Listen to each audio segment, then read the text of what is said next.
Part 2, we're looking at this article by Greg Bishop from the Center Square. It says Governor J.B. Pritzker, good old J.B., asked the Illinois Supreme Court on Tuesday to take up an expedited appeal of a lower court's ruling over mask and vaccine mandates in school. It was unclear Tuesday if the state's highest court would take up the case.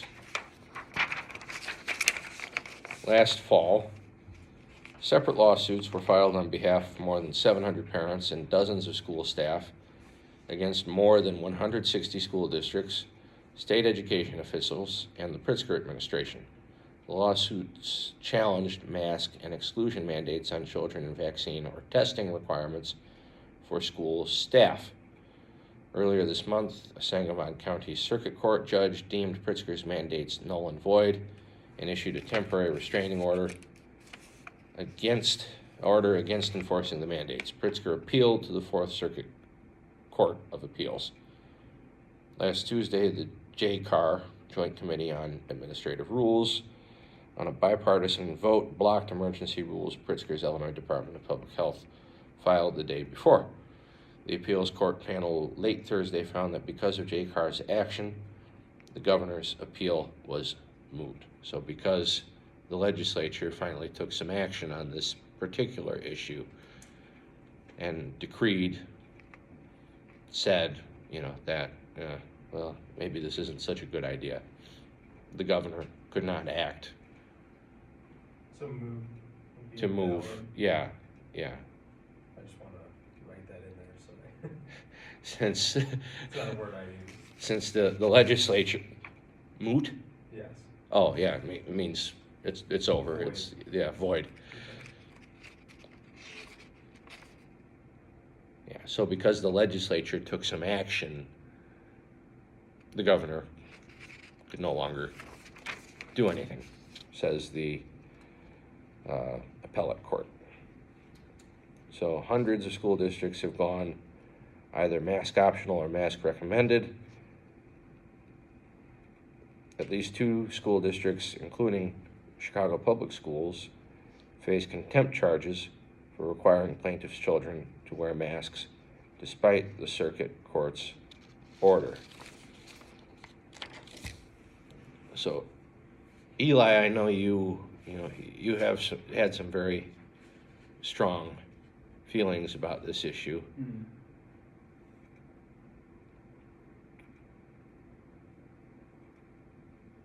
Does the governor have a case, do you think? Just in your opinion? Yeah. Yeah. I What? mean, correct me if I'm wrong here, Okay. but one of the things we learned, one of the powers of the state government is to provide for public health, right? Yes, state governments provide for the public health. Yes. And I feel that enforcing mask mandates is within the jurisdiction of providing public health. Okay. Does anybody have an opposing view? And I'm looking right at you because I know you do. I don't know. I mean, it's in the Illinois Constitution that it's illegal to force or discriminate against those that don't. I keep it on me at all times. Actually, I would like to make copies if possible at some point and hand them out. You can also see it. Have it highlighted. But yeah, no, it's the right of the people to decide.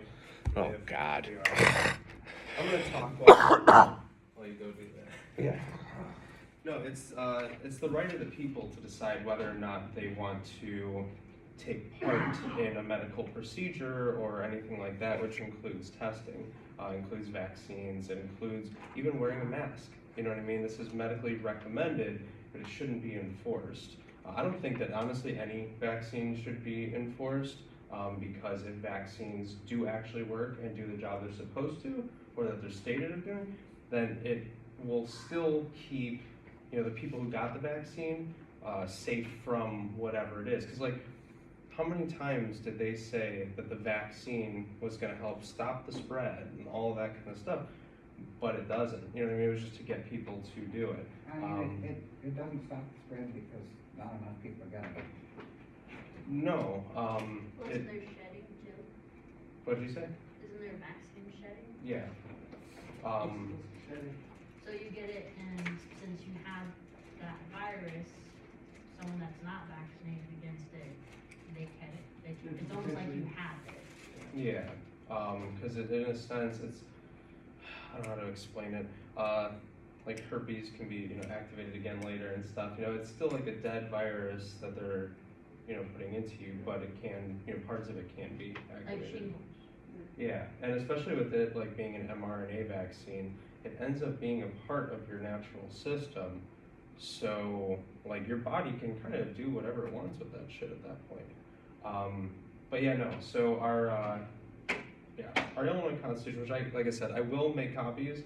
I'm actually, instead of just highlighting like this and doing photocopies, I'm going to highlight it in Word and hand them out. I think it's incredibly important. I wanted to do that, and actually I had planned to do that and just walk around the school. I didn't care for how much money it cost, and walk around the school and hand it to every student I saw. But once Tom DeVore started going with this entire mass lawsuit that the Supreme Court combined into one, essentially, I just said, you know what, I'll let them handle it for now, and if there are any issues, then I'm gonna stand up, because I'm a small person. I'm not small, but I'm small. Anyway, so healthcare means any phase of patient care, including but not limited to testing, is one of them. Then diagnosis, prognosis, whatever.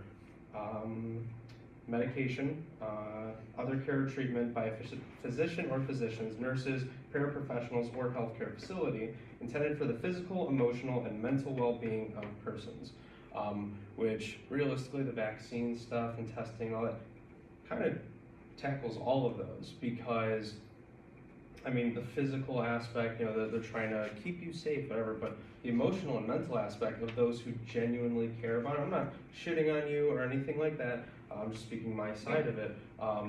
It's more of an emotional thing than a logical thing, in my opinion. And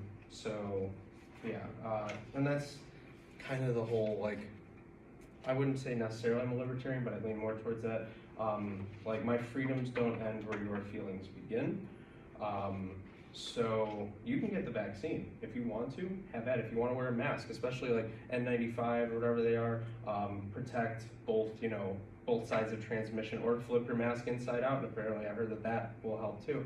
That if you want to wear a mask, you want to get a vaccine, I'm not going to judge you for that. You do what you want. I'm sure as hell not going to enforce it that you can't wear a mask. And like you had mentioned in your speech, like people have worn masks over time if they're sick, but that was also their choice. It wasn't a mass thing, and you can't get a job, you can't go to school, you can't.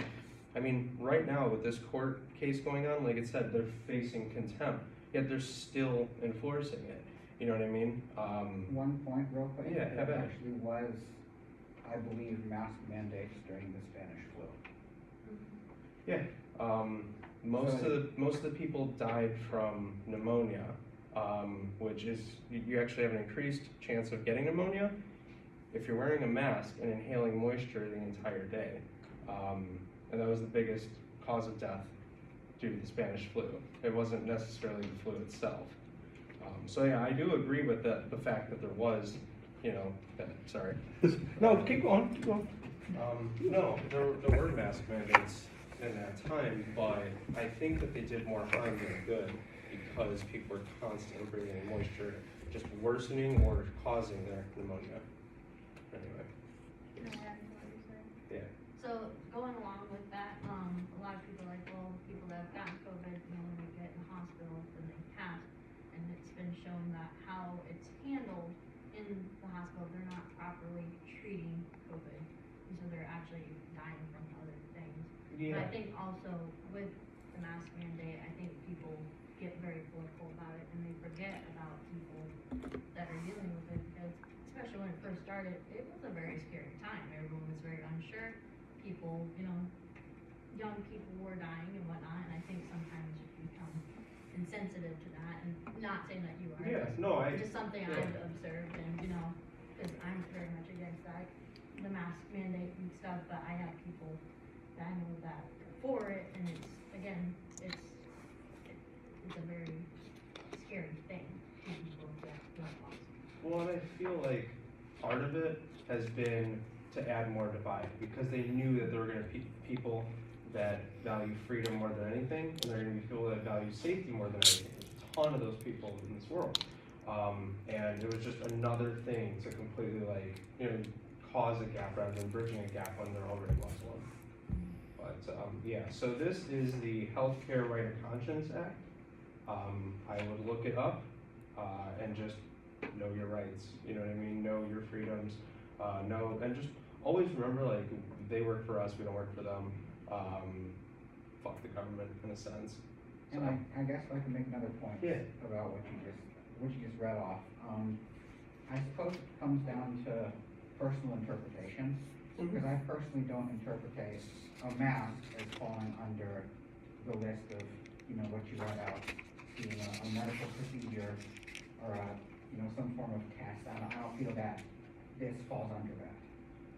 Well, I mean, it's medical advisement, really, and that's still, you don't have to follow, like here, respect and protect the right of conscience of all persons who refuse to obtain, receive, or accept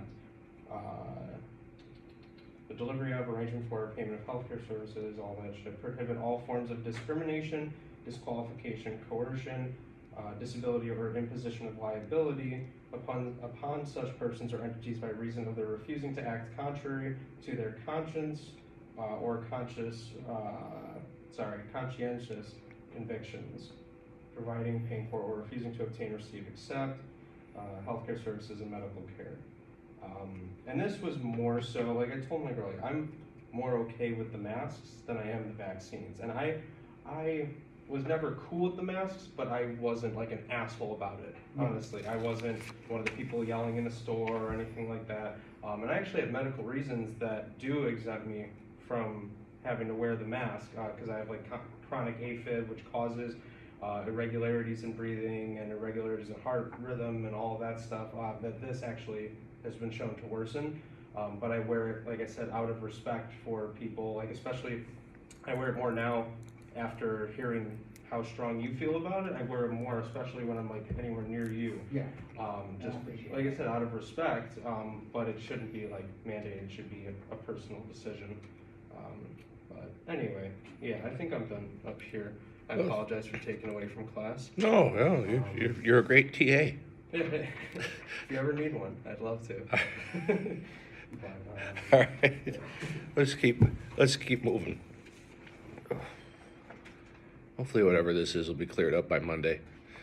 This is rough. Vitamin C today. Vitamin C and what? And hit the head. Uh-oh, yeah. Get yourself a nice 10 or 11 hour sleep night. Okay. I'm sure that's non-existent in your lifestyle currently. Especially with the career. Yeah. All right, so we compare these to the U.S. Constitution. We've only had one Constitution. I think you all know that, hopefully, since it was adopted, yes. But a lot of these states are the same, as you can see. But look, a lot of the states are the newer ones, like Arizona and Oklahoma and New Mexico That's true. But and Hawaii and Alaska. we've only had 4 here in Illinois, and I mean we're an older state. It is interesting how a lot of the southern What states did have a Louisiana lot more. do? Okay, who screwed up Louisiana's constitution? Well, I think Louisiana had to abolish slavery and then grant black people the right to vote and all that. Have they not heard of constitutional amendments?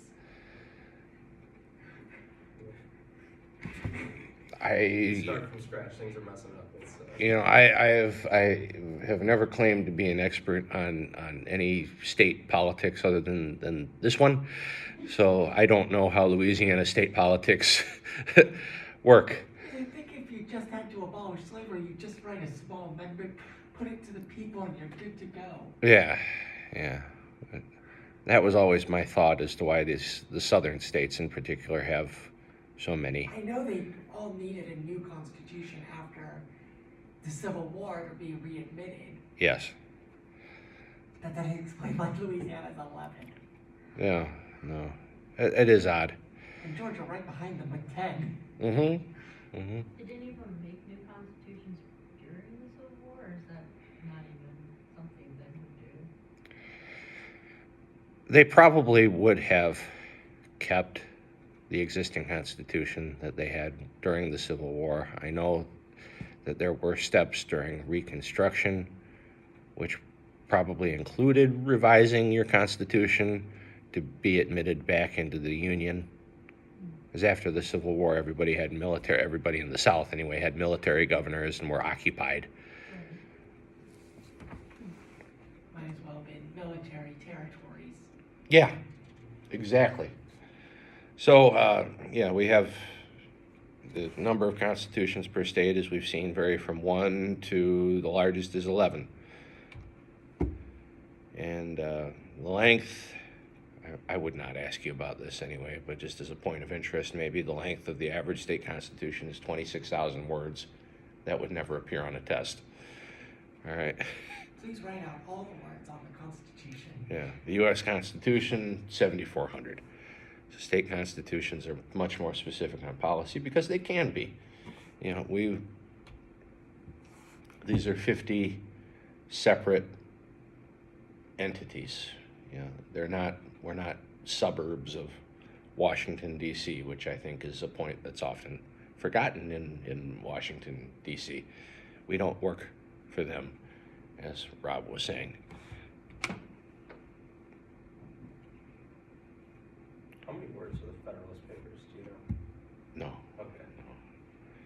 So number of amendments adopted per state.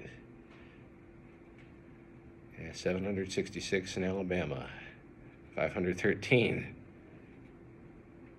Yeah, well, California has like 7 or 8 propositions per year, per every 2 years. Yeah. You're the lowest.